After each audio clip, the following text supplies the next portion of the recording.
Bueno, pues esta mañana de martes saludo en esta mesa de noticias MBS a Pablo Escudero Morales, senador por el Partido Verde Ecologista de México y presidente de la Comisión Anticorrupción y Participación Ciudadana. Pablo, buenos días y bienvenido. Buenos días, Carmen, y buenos días a mis amigos senadores. Gracias. Al senador Javier Corral, senador por el Partido Acción Nacional y miembro de la Comisión de Gobernación. Javier, buenos días y bienvenido. Gracias, Carmen, por la invitación. Un saludo a todos. Zoe Robledo, senador del PRD, miembro de la Comisión de Biblioteca y Asuntos Editoriales y secretario de la Comisión de Estudios Legislativos. Zoe, gracias por estar aquí. Bienvenido. Muchas gracias, Carmen. Muy buenos días. Bueno, temas hay a montones, desde luego, pero nos queremos centrar en esta ocasión y en esta mesa con algo de lo que en la mañana de hoy hemos hablado, que tiene que ver con la Ley General de Transparencia, con la Ley General de Acceso a la Información y Transparencia, la Ley General de Transparencia. Acabamos de leer las partes sustantivas de un comunicado, de un pronunciamiento público que se acaba de dar entre ayer y hoy del Colectivo por la Transparencia.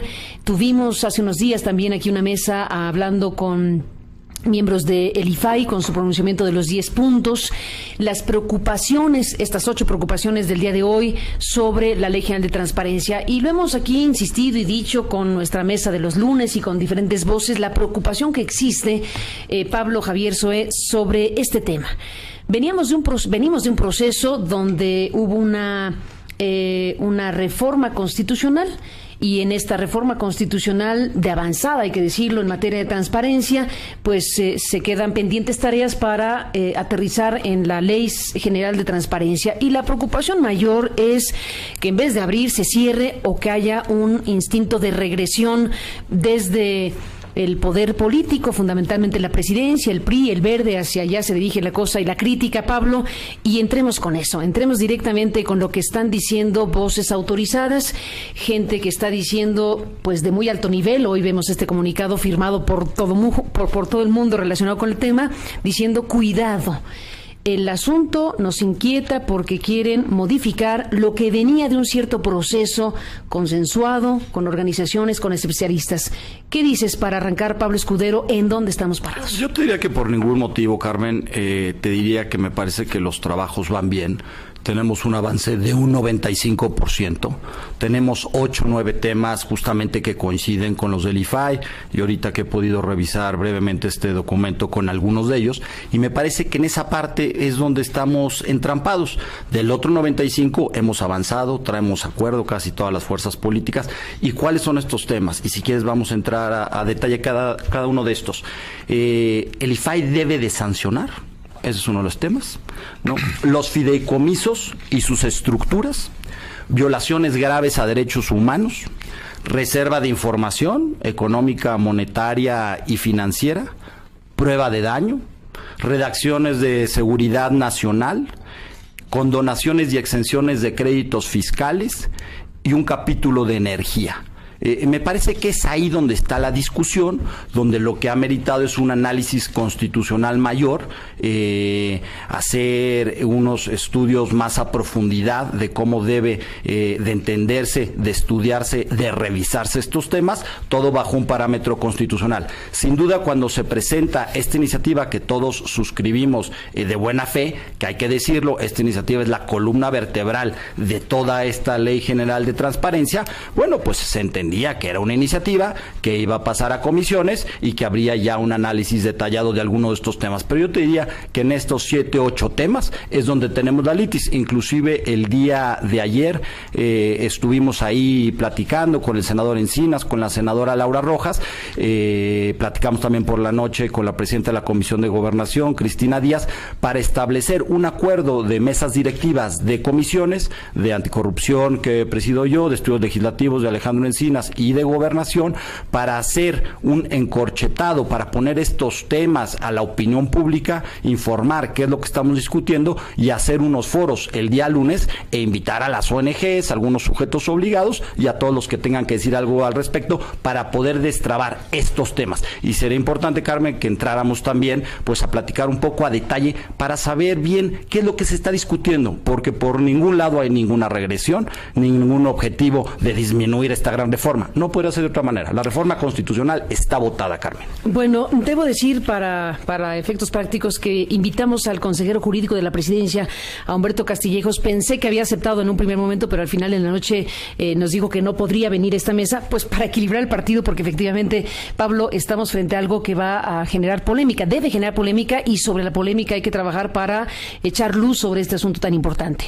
Javier Corral Jurado, ¿qué dices tú? ¿Frente a qué estamos? Bueno, yo tengo una visión distinta de la que expresa el senador Escudero. En primer lugar, porque se hablan de avances del 95% que realmente todavía no conocemos los legisladores que estamos involucrados en el dictamen de esta iniciativa. De hecho, apenas se va a integrar al trabajo de discusión y deliberación la Comisión de Gobernación, que estuvo llamada al turno. Y yo creo que uno de los problemas que tenemos en términos de esta información o de esta información homologada entre todos los miembros del Senado, o por lo menos de los miembros de las comisiones dictaminadoras, es que no se han hecho las reuniones públicas para discutir qué sí se acepta y qué no se acepta.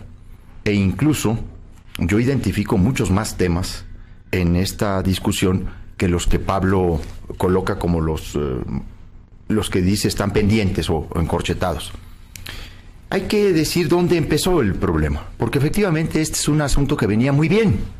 De hecho, creo que una de las mejores reformas, quizá la mejor reforma constitucional, habría que decirlo, que le salió al Senado en términos estructurales, en términos de sistemática constitucional, pues es la de acceso a la información y transparencia. Realmente fue una reforma de hondo calado, y luego un grupo de legisladores participantes de la Comisión de Participación Ciudadana y Anticorrupción se dieron a la tarea de confeccionar iniciativas de ley reglamentarias, una ley general y ajustes a la legislación federal, una iniciativa de ley federal. Y lo hicieron en un trabajo de la mano de organizaciones ciudadanas y sociales. Pero una vez que se colocan las iniciativas en diciembre pasado, entra una especie de limbo y luego desaparece este trabajo conjunto, este trabajo coordinado, esta retroalimentación, y aparece en su lugar un documento del consejero jurídico de la Presidencia de la República, el licenciado Humberto Castillejos, que coloca propuestas de 81 modificaciones al texto de la iniciativa que constituyen efectivamente un intento de regresión, de retroceso frente al derecho a la información que hemos conquistado. Esto es lo que genera toda la polémica. Digo, el documento del IFAI no salió de la nada. El documento que hoy firman un grupo numeroso de personalidades y de instituciones a través del colectivo de la transparencia, no salió de la nada. Sale de un documento que está colocado en el Senado de la República y que se ha venido discutiendo y que evidentemente da la radiografía del gobierno de Enrique Peña Nieto. Yo señalo que esto identifica efectivamente la marcha atrás que en materia de transparencia tiene el gobierno federal, porque generan incluso definiciones que restringen el principio de máxima publicidad. Bueno, ahora el consejero jurídico pretende hasta impugnar las resoluciones de los órganos locales en materia de información. Se quiere asumir como el abogado de la federación. No, pues la Constitución nada más le dice que es el abogado del gobierno federal y no de la federación. Entonces quiere obtener una serie de facultades para sí, incluso agregando reservas que la Constitución no previó. Nosotros ganamos en la reforma constitucional, ganamos el que no entrara como una de las reservas el tema de la estabilidad económica, monetaria y financiera del país. Esa ya la ganamos, porque esa estuvo insistente una y otra vez, desde el consejero jurídico hasta el gobernador del Banco de México, pero ahora no la quieren meter por la vía de la legislación secundaria. Ahora quieren que las variables económicas, que no las controla ni el gobierno ni el Fondo Monetario Internacional, sean un motivo de restricción de la información en la ley secundaria, variables de carácter económico. Y así una serie de cosas. Hay una intentona de cerrarle el paso a la posibilidad de que el IFAI pueda presentar controversias constitucionales, acciones de inconstitucionalidad. ¿Por qué? Pues porque están previendo que van a meterle regresiones a la ley y que eventualmente el órgano regulador pudiera presentar un recurso de estos de constitucionalidad ante la Corte, y para que no lo haga, incluso la primera propuesta, el primer saque del consejero jurídico es que sea por mayoría calificada de los miembros del IFAI. Entonces, por supuesto que un memorándum de esta magnitud genera todo ese ruido, genera toda esa preocupación, la compartimos muchos, y entonces en el grupo parlamentario del PAN decidimos solicitar abiertamente, formalmente, pues que estas reuniones de trabajo, este proceso, se abriera totalmente. Es un contrasentido estar discutiendo las leyes de transparencia en reuniones privadas con el consejero jurídico, que además es de malas artes. Él tiene malas artes con relación al Congreso, introduce cosas en las leyes, en los dictámenes de último minuto, y mete goles, pues, ¿no? Y se apropia de los procesos, una intromisión indebida. Eso es lo que le ha generado a este proceso todo este ruido. Hay que reconducir las cosas, hay que abrir las discusiones. Qué bueno que hay este acuerdo de las mesas directivas de abrir a audiencias públicas el tema, y yo creo que, bueno, si el consejero jurídico sostiene sus puntos de vista, pues lo vamos a esperar en las Comisiones Unidas para discutir y dialogar con él cuáles son las razones en las que fundamenta lo que yo sí considero pues son regresiones muy, muy lamentables. Hablando de esta Ley General de Transparencia que ha generado todas estas preocupaciones, el decálogo del IFAI, las 8 preocupaciones fundamentales que hoy se dan a conocer, entre ayer y hoy se dan a conocer, y los puntos aquí y las diferentes maneras de entender el asunto. Ya oímos a Escudero, ya escuchamos a Corral y te escuchamos, Zoe. Si tienes un diagnóstico de en dónde andamos parados en este tema. Sí, yo también tengo diferencias, Carmen, sobre los temas y los avances. Sin duda, la reforma constitucional en materia de transparencia, en el momento en el que puso como el ejercicio del derecho a la información pública el principio de máxima publicidad, nos ponía en una situación que las leyes secundarias podían potenciar esta reforma constitucional con alcances de verdad insospechados. El 2 de diciembre, como ya se conoce, presentamos un grupo de legisladores del PRI, del Partido Verde, del PAN, del PRD, una iniciativa. Había estado en este proceso de redacción junto con el Colectivo por la Transparencia, México Infórmate, la Red de la Rendición de Cuentas, etcétera. Yo desde aquí plantearé un tema. Creo que la iniciativa, si bien fue de consenso, un acto de buena voluntad, hubo una negociación, algunos se dieron puntos, otros también, ya planteaba algunas fallas, algunos temas que no estaban incluidos. Déjame ponerte dos ejemplos muy simples.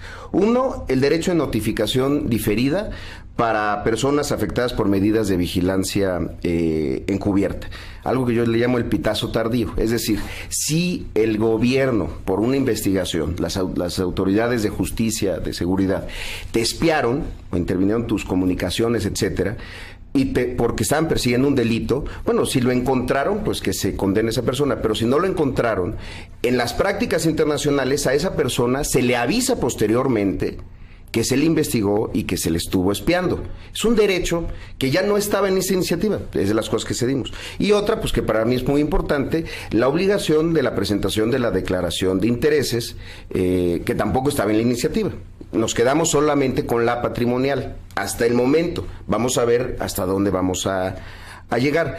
¿Por qué digo todo esto? Porque me parece que si bien la iniciativa tiene muchas cuestiones positivas, podía ser todavía mejor. Mira, para ponerlo en términos de lo que estamos viviendo estos días, era una iniciativa que hubiera sido nominada, pero quién sabe si hubiera ganado un premio en los Óscars. Le faltaba un poquito, pero bueno. Yo lo que sí creo es que sobre esa iniciativa debería ser el planteamiento mínimo y no el máximo, pensar que la iniciativa, como la presentamos los grupos parlamentarios, es hacia donde debemos de ir. Cuando se ha hablado del tema de si es regresiva o no, muchas veces me parece que se confunde el hecho de que no sea regresiva con que no sea inconstitucional. No, la iniciativa no es inconstitucional. Y las modificaciones, casi te lo puedo asegurar, seguramente tampoco, porque serán hechas por muy buenos abogados para que no sea inconstitucional. Pero yo sí creo que tenemos que ir mucho más allá del mínimo constitucional, que tenemos temas hoy en la mesa, en el ambiente, en la agenda pública, que ponen a la corrupción como el problema más grave del país. Y la corrupción, por lo menos yo así lo entiendo, la única fuente de donde puede abrevar legitimidad toda la clase política para combatirla es desde la transparencia. Entonces, sí me parece que sigue habiendo temas importantes que hay que proteger. Por eso yo no tengo tan claro el porcentaje del 95% que comentaba Pablo. Whistleblowers, por ejemplo, el tema de los soplones. Todos vimos los Óscares el domingo. Y pues seguramente vieron que el mejor documental lo ganó Citizen4, el documental sobre Edward Snowden. Whistleblowers está en este momento en el artículo 214 de la iniciativa y yo estoy entendiendo que se va a mantener. Es decir, que ¿de qué se trata este asunto de los soplones? Que los servidores públicos que filtran información sobre hechos que consideran ilícitos en el propio gobierno, pues tengan ciertas garantías y cierta seguridad cuando actúen de buena fe para temas muy particulares, como lo dice la iniciativa, sobre violaciones del ordenamiento jurídico, casos graves de corrupción, la existencia de una amenaza grave para la seguridad, la salud y el medio ambiente. O sea, si un funcionario o miembro del servicio público revela información, a la Snowden, digamos. Así es. Revela información relevante en materia de interés público, entonces el tratamiento tendría que ser ¿qué? Que se determine el estado de necesidad y se pondere la proporcionalidad entre el beneficio social de revelar esta información y el daño inminente, dice la iniciativa, presente, probable y específico que genera la publicidad de la información. Vamos entrando en puntos específicos. Correcto. En ese en particular, Pablo. Pero déjame pero no perdamos el hilo de esta especificidad. No, sí, pero déjame entrar en algunas cosas. A mí no me parece que estemos en ningún limbo. No hay ningún limbo porque llevamos, yo me atrevería a decir, más de 60 reuniones. En esas ha estado en buena parte el senador Zoé Robledo. Y nos han acompañado en más de 60 reuniones y en más de, yo diría, 350 horas de trabajo el senador Encinas del PRD, la senadora Arely Gómez del PRI, la senadora Laura Rojas del PAN y la senadora Marcela Torres Peinbert. Entonces, bueno, no hay ningún limbo. Hemos estado trabajando documentos y estos avances, por supuesto que están platicados con ellos. Si no han platicado con el senador Corral, bueno, pues estarán en tiempo de actualizarlo, de darle toda la información, de que ellas mismas que son de su bancada, pues le den la información de qué estamos trabajando. No hay ningún limbo y lo que sí hay es mucho trabajo atrás de ello. Y lo que sí hay, Carmen, es que por ningún motivo yo podría aceptar que hubiera una intención de regresión. No la vemos así, por ningún motivo.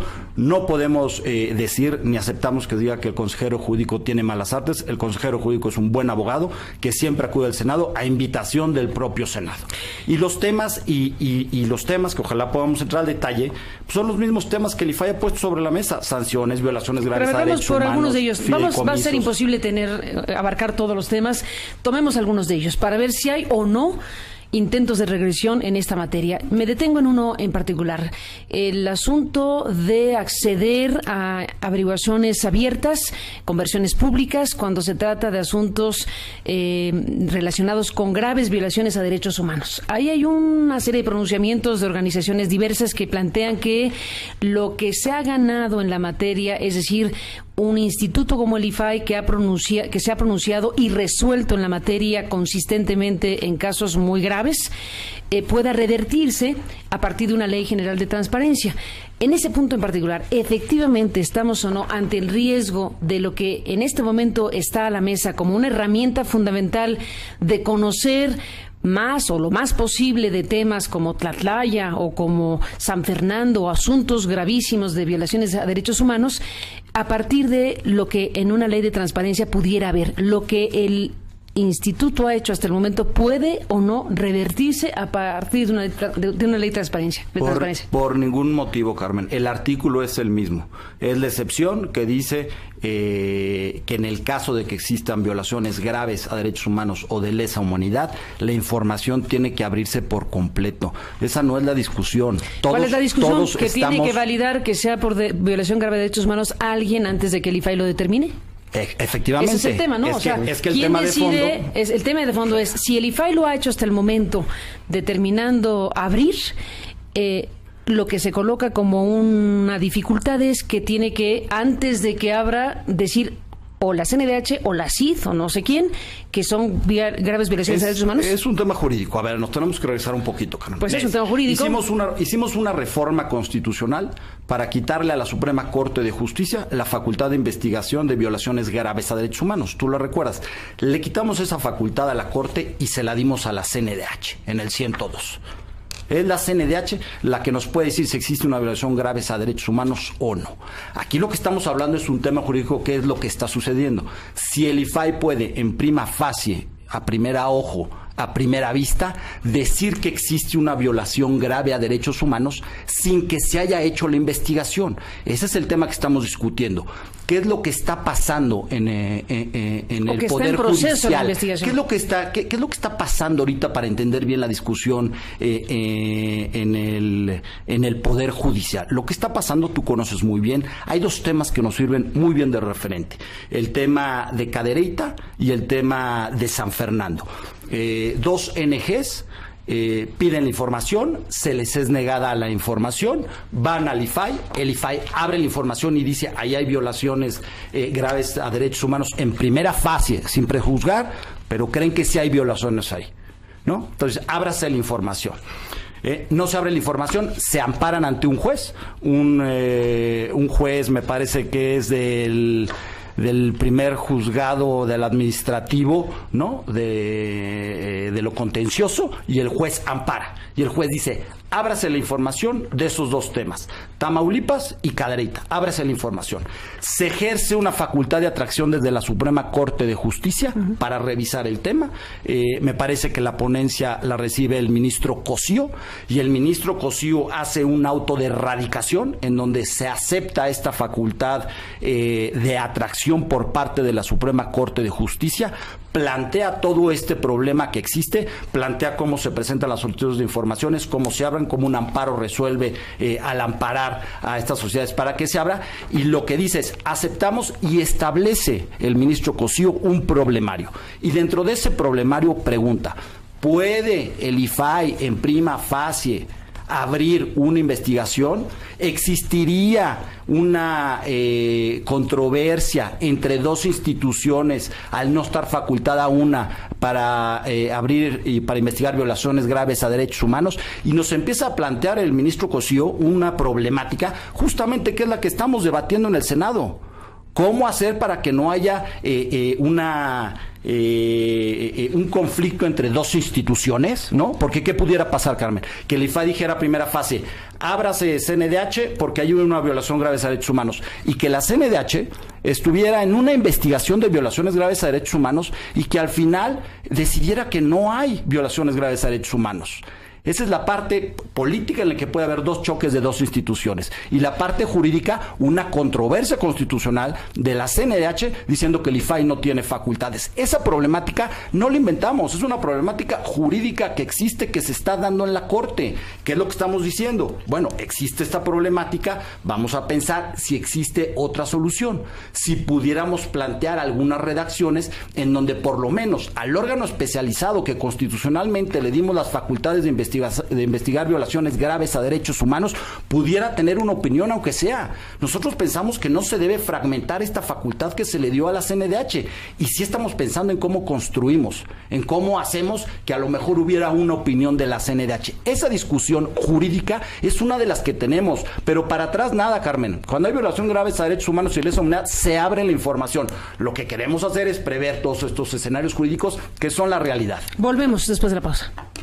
Uno de los puntos, de varios puntos, porque como ya reconocimos, Zoé Robledo, Pablo Escudero y Javier Corral, no hay manera de que en esta mesa pues se agoten todos los temas que están abiertos, pero sí algunos de ellos que nos inviten a pensar y a reflexionar frente a qué estamos en un tema como la transparencia y el acceso a la información en México.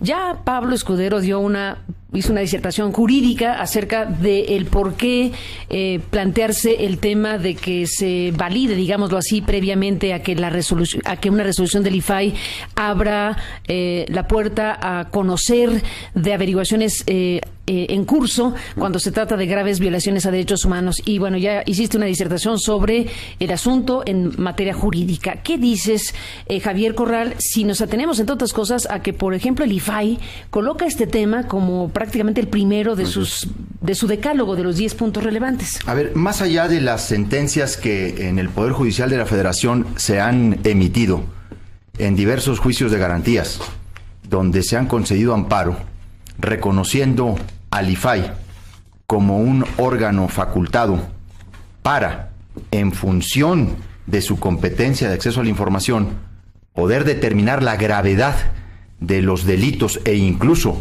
violaciones graves a los derechos humanos. Más allá de esa discusión hay que centrar la posición. Aquí hay una profunda, no solamente desconfianza, sino hay un profundo desdén por el órgano regulador IFAI.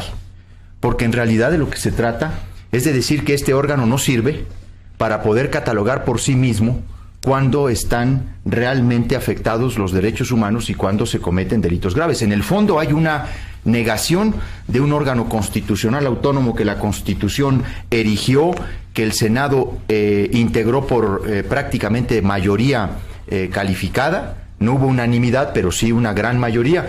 En el fondo lo que se quiere es quitarle al IFAI esta competencia. Hay una falta de confianza. ¿A quién? Pues a los comisionados del IFAI. O sea, son incapaces para poder determinar por sí mismos cuando estamos ante una violación grave de derechos humanos. Y entonces, ¿qué quiere? ¿Qué es lo que propone el presidente de la República a través de su consejero jurídico? Que haya un pronunciamiento previo, dice, de autoridad competente. O sea, primero se va a someter al arbitrio de un funcionario, por supuesto que va a ser el consejero jurídico, pues ¿quién más? La CNDH. O sea, okay. Y en ese sentido, a ver, no, es que es un punto importante. Sí. Una autoridad competente, en este caso, ¿el consejero jurídico o la CNDH? No, la CNDH. Pablo. Es la CNDH. A ver, el artículo es muy claro. La excepción a la regla dice, cuando hayan violaciones graves a derechos humanos, ¿quién puede decir que hay violaciones graves a derechos humanos? Es la CNDH. Y delitos graves. A ver, pero ahí es donde la propia Corte... Nada más para terminar mi idea. A ver, ¿qué es lo que está colocado sobre este tema? Está colocado la incompetencia del gobierno frente a hechos como el de Tlatlaya y como el de Ayotzinapa. O sea, en lugar de abrir, quieren cerrar. Nadie le creyó al procurador Murillo Karam las conclusiones sobre la investigación de Ayotzinapa. La verdad histórica duró 24 horas en las redes.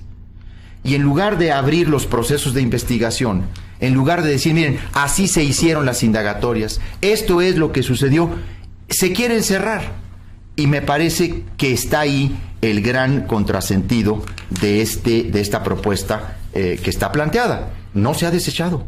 Ahí está planteada. En el mundo, ¿cómo sucede? ¿Qué pasa en el mundo democrático? ¿Dónde están las fórmulas intermedias? No hay fórmulas intermedias. La gran excepción a la reserva en materia de averiguaciones previas se da cuando se trata de violaciones a los derechos humanos. Eso es el parámetro internacional llano, simple y llanamente. No hay apostillas, no hay... Es una interpretación directa. Sí, a ver, donde nosotros coincidimos con el IFAI para que permanezca esta cláusula interpretativa, tiene que ver con si el IFAI puede o no hacer esta clasificación de esta de una sospecha, bueno, lo de prima facie, para determinar que hubo un caso de violación grave de derechos humanos o delito de lesa humanidad. Ahora, ¿qué dice la Corte en ese sentido? Ahí está la primera sala de la Suprema Corte de Justicia de la Nación, cuando resolvió el amparo en revisión del 168/2001, señaló, tienes por un lado el interés público de mantener la reserva en las investigaciones en aquellos casos extremos sobre violaciones graves a los derechos humanos, pero por el otro lado tienes el interés de la sociedad por conocer la información que consta en una investigación de esa naturaleza. Y la propia Corte señala que se ve superada el interés público de la reserva por el interés de la sociedad por conocer en estos casos. Y eso solo se logra si el IFAI tiene, digamos, como está redactado, tal cual en la iniciativa que presentamos, la invocación al carácter reservado cuando se trate de violaciones graves de derechos humanos o delitos de lesa humanidad, pero sin ser calificadas por una autoridad competente, en este caso la Comisión Nacional de Derechos Humanos. Yo sí creo que en este asunto se trata de, no hay una invasión de facultades, yo no veo cómo puede haber contradicción, y más bien es una interpretación progresiva e incluyente del artículo 1 constitucional. Simplemente eso, y que se deben de encontrar redacciones en donde tanto la Comisión Nacional de Derechos Humanos como el IFAI puedan colaborar para entonces sí prevalezca este interés de la sociedad por conocer información cuando hay delitos graves y violaciones graves a los derechos humanos o delitos de lesa humanidad. Regresamos. Bueno, si son 2 contra 1 no es culpa de esta mesa. Pablo bueno, Escudero. Hay que decir que no a ver, ¿no? Sí me está reclamando que son 2 contra 1. Hay buen árbitro. Pero ¿por qué no vino el consejero jurídico que hubiera sido 2 contra 2? Pues sí, ya. Bueno, ya estamos al aire. Pablo Escudero. Hubiera sido bueno. Esto salió al aire y con todas ganas de que saliera al aire porque sí quedó un poco desequilibrada la mesa, no por nuestra culpa, pero en fin, Pablo Escudero. Sin detenernos demasiado, porque ya hiciste toda una disertación jurídica respecto al tema de graves violaciones de derechos humanos y hay otros temas. Solo para cerrar este bloque, y me gustaría otro tema anticipar, que es el asunto de la cuestión económica y monetaria. Pero, a ver, para que cierres y no me reclames que estamos 2 contra 1. Sí, hombre, aquí... Venga. No está equilibrado. No, con mucho gusto. Aquí siempre las discusiones son sanas. Que conste que no fue nuestra culpa, Antes que nada, ninguna incompetencia del gobierno federal, como decía el senador Corral, y por supuesto que lo que ha hecho el presidente Peña Nieto es empujar los temas de transparencia con esa gran reforma constitucional. Tampoco hay ninguna desconfianza al IFAI, hay que decirlo. Al IFAI lo nombramos nosotros los senadores. Yo estoy orgulloso del IFAI que tenemos. Pero a ver, me parece un IFAI fuerte, me parece un IFAI que se ha puesto de acuerdo, que está tomando decisiones por consenso y que está haciendo valer bien su posición. Puede que no estemos de acuerdo con ellos en todo. En este punto en particular, me mandan mensajes aquí en nuestras radioescuchas que agradezco y alguien me dice y lo pongo a la mesa. ¿Por qué no se le permitiría al IFAI determinar, como hasta este momento lo ha hecho, para abrir información cuando se trate de casos de graves violaciones a derechos humanos? Si no se le va a permitir esa posibilidad, si se le da una atribución enorme, en este caso, dada su condición constitucional, por ejemplo, para determinar si cierra o no una información cuando se pone en riesgo la seguridad nacional. Y ahí sí le das la atribución del tema y no para la otra. ¿Confían o no en el IFAI en su alcance mayor? A ver, por supuesto que confiamos en el IFAI, pero hay que ir. La facultad constitucional de la investigación a violaciones graves a derechos humanos se la dimos a la CNDH, se la quitamos a la Corte para dársela a la CNDH. Por supuesto que confío en el IFAI. Te decía hace un momento que es una institución fuerte. Nosotros nombramos a los comisionados del IFAI. Yo soy orgulloso de ese IFAI. Han hecho una disertación correcta de un organismo constitucional autónomo. Se han presentado así y la están defendiendo. Hay temas en los que no estamos de acuerdo con ellos. Nada más déjame decirte algo para los radioescuchas. En el IFAI no es requisito ser abogado, para ser comisionado, de entrada. No es requisito ser abogado. ¿Hay buenos abogados en el IFAI? Sí hay. Sin duda el doctor Acuña es un excelente... ¿Y por qué la aclaración? Bueno, pues porque en la investigación de violaciones graves a derechos humanos lo que se necesita, pues son abogados para hacerla, Carmen. Déjame decirte... ¡Qué barbaridad! ¡Qué barbaridad que un senador de la República... Déjame decirte, Carmen, ponga como condición para decir, calificar la gravedad en la violación de derechos humanos el título de abogado. Bueno, pues así le dimos las facultades constitucionales a la CNDH y la tenía la Corte donde eran puros abogados. Pero yo creo que ahí está, Pablo, una de las preocupaciones que tenemos. Primero, este discurso de que el país está de maravilla, el presidente está muy bien y impulsa todo, y cuando yo creo que... No es discurso, así lo creo, Javier. El principal problema del país hoy por hoy es la falta de credibilidad en las instituciones, incluido el presidente de la República. Como en ninguna época, el presidente de la República está debilitado en su imagen, está por los suelos su prestigio. Esa es una opinión tuya que yo no comparto. Bueno, son las encuestas más que mi opinión. Bueno, pero yo lo que digo es lo siguiente, me preocupa que pensemos que para poder hacer una clasificación de delitos en materia de derechos humanos, delitos graves, se ponga como un requisito que un comisionado pueda ser abogado o deba ser abogado. Yo creo que esta es una visión, sería tanto como pedirle a los derechohumanistas o los activistas de derechos humanos en el país que sean licenciados en Derecho. Yo creo que esto es parte de lo que está inserto en este tipo de propuestas de modificación, y es ahí donde yo fundo mi preocupación mayúscula, y no solo yo. el grupo parlamentario del PAN de manera unánime la semana pasada. Por eso salimos a conferencia de prensa, incluida la senadora Torres Paine, la senadora Laura Rojas, el senador Rufo, para decir que nos parece que se está conduciendo esto con criterios no correctos. Este es uno de los temas que yo identifico como muy regresivos. Está fundada, en realidad, una desconfianza. O sea, el IFAI puede ser apto para muchas cosas, es un órgano autónomo del que nos sentimos orgullosos, es muy fuerte, tiene todos los dientes, hay gente muy capaz, pero no le vamos a permitir que a primera vista pueda clasificar violaciones graves a los derechos humanos para brindar el acceso a la información. Aquí hay una contradicción. A ver, Carmen. Vamos por Pablo. A ver, Pablo Escudero. Esta facultad estrictamente la tenían abogados, la tenían los ministros, la tenía la Suprema Corte, Justicia de la Nación.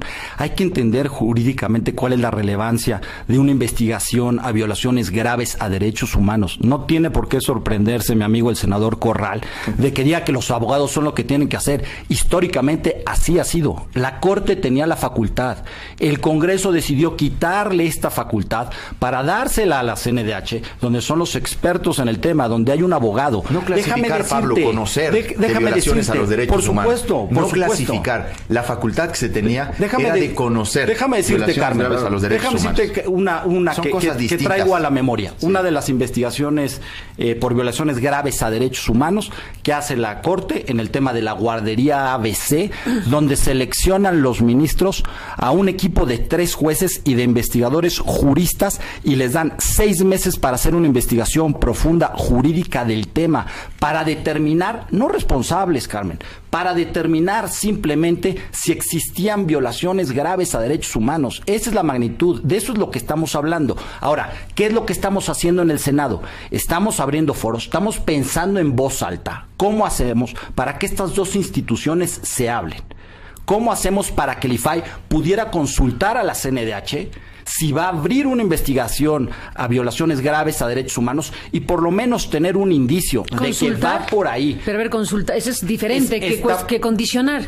Una cosa es consultar, oigan, estamos pensando que esto es violación grave a derechos humanos y puedo consultar, pero ¿es vinculante o no esa opinión? Ese es el tema. Es la redacción que estamos buscando. De entrada te diría que estamos tratando de buscar una solución, que entendemos que es importantísimo el acceso a la información, pero también no queremos, como te he dicho, 2 cosas, Carmen. Es que cae en el tema jurídico. La CNDH podría interponer una acción de controversia constitucionalidad por intromisión del IFAI, pudiera ser que hubiera un choque de instituciones, hablando de credibilidad. Pudiera ser, como hace un rato te decía, que el IFAI diga que a primera vista dice que hay una violación grave a derechos humanos, que la CNDH hiciera la investigación y dijera que no hay. ¿Qué es lo que sucedería?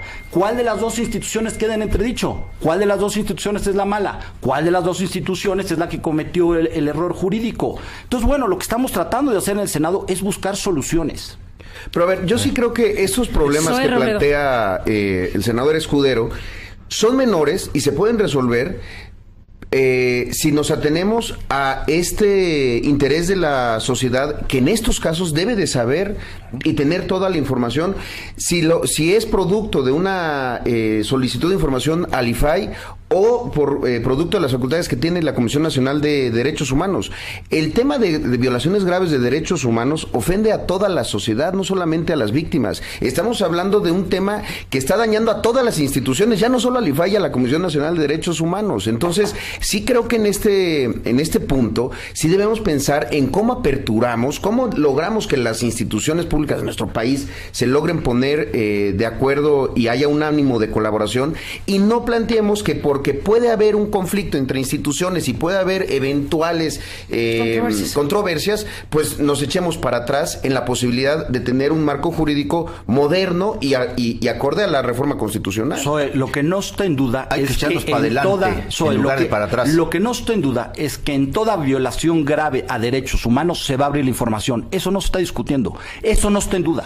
Cuando haya una violación grave de derechos humanos, se va a abrir la información. La litis es un paso antes. ¿Quién puede estar facultado para ello? Y eso es lo que estamos tratando de dilucidar. Yo creo que el IFAI puede estar facultado si para pueden ello. O no. Pero yo sí creo que cuando le empiezas a poner filtros a las decisiones del IFAI, o cuando le empieza a poner autoridades previas o pronunciamientos previos, lo que estás haciendo es una limitación de los derechos de las personas, a la luz incluso del artículo 1 de la Constitución, que en todo momento, tanto para servidores públicos, ¿verdad?, tiene como un principio fundamental interpretar en favor de la persona.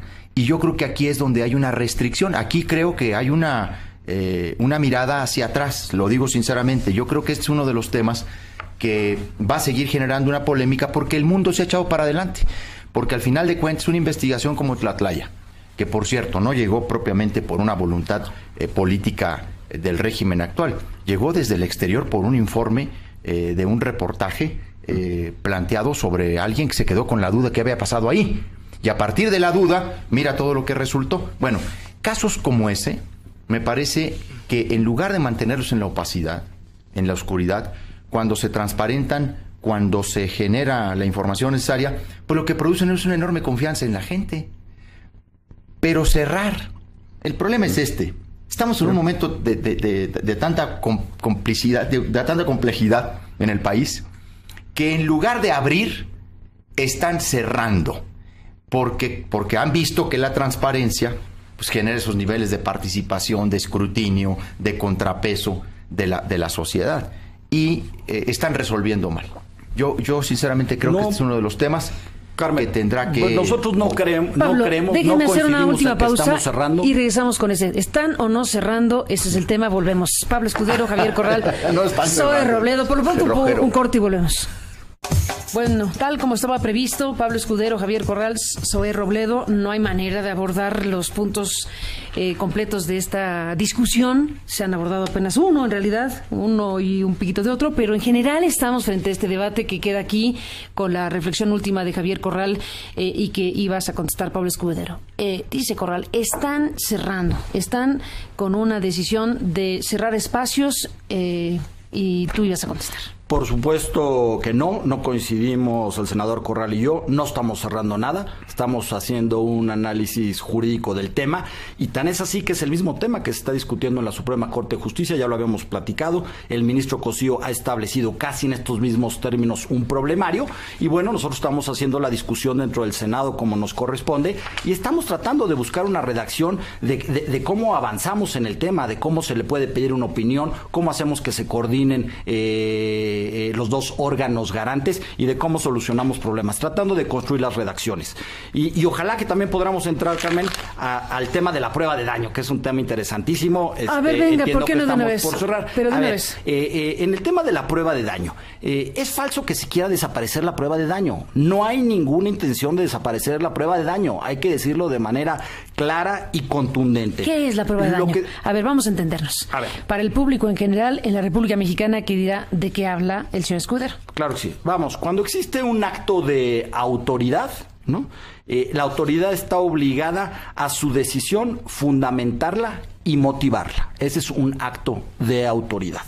Lo que ha sucedido es que ante un acto de autoridad, que puede ser la reserva de una información, el ciudadano acuda al IFAI a solicitar que esa información se abra porque considera que no, y lo que se solicita a la autoridad es una prueba de daño. La prueba de daño es la fundamentación que se había hecho en el acto de autoridad, la motivación y un ejercicio mental que se plasma en papel casuístico de qué es lo que pudiera suceder si se entregara esa información. Es decir, una prueba de daño. Se pide el nivel de blindaje de un automóvil y el servidor público dice, conforme al artículo tal, esta información es reservada y no la doy, funda y motiva por qué.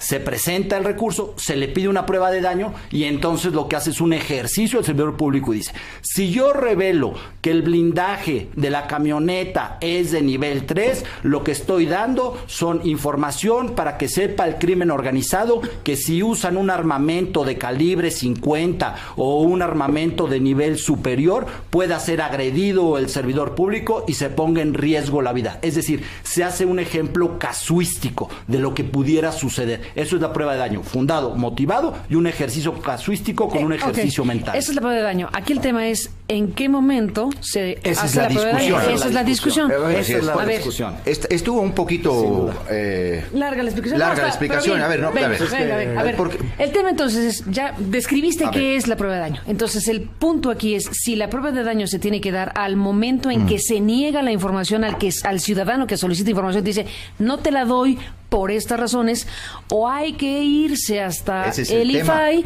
y entonces ya ver quién de los ciudadanos que piden información va hasta el IFAI a pedirle al IFAI esa prueba de daño. Bueno, a la autoridad obligada esa prueba de daño. El tema es en qué momento del proceso se solicita esa prueba de daño.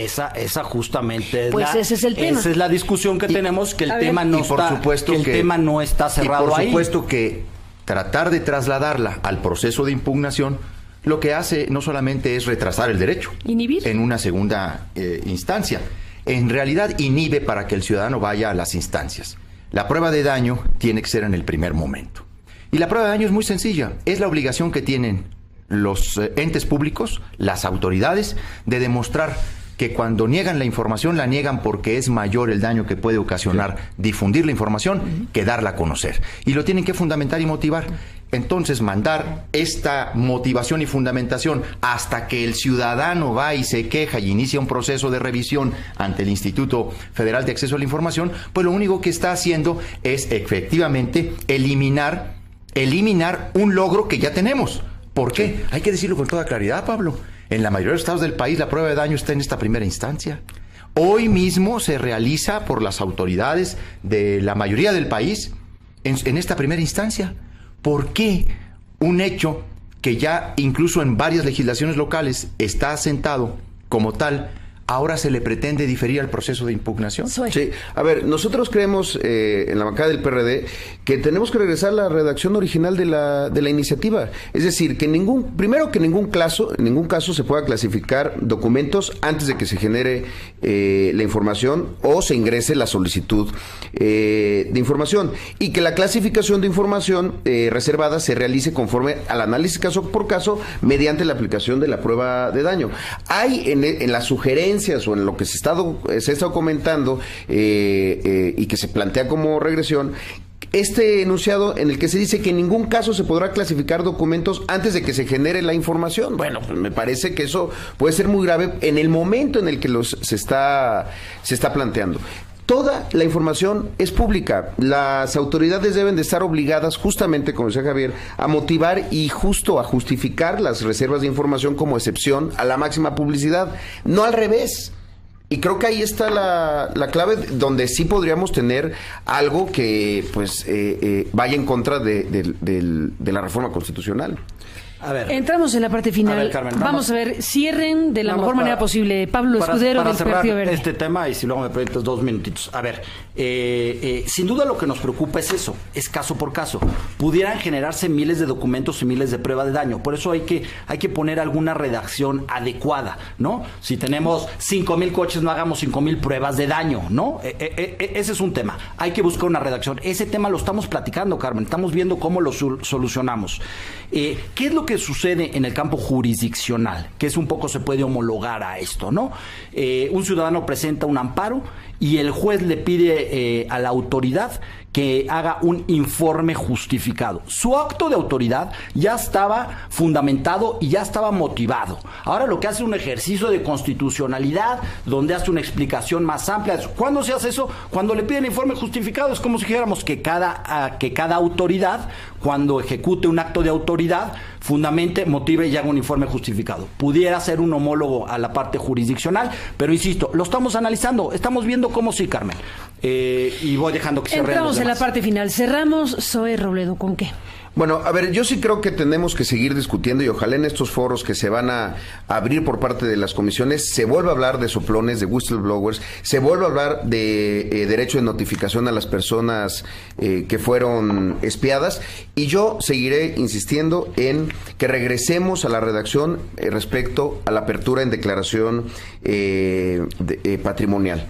No estamos haciendo un planteamiento, como se ha querido señalar, que vaya en contra de la protección de datos personales.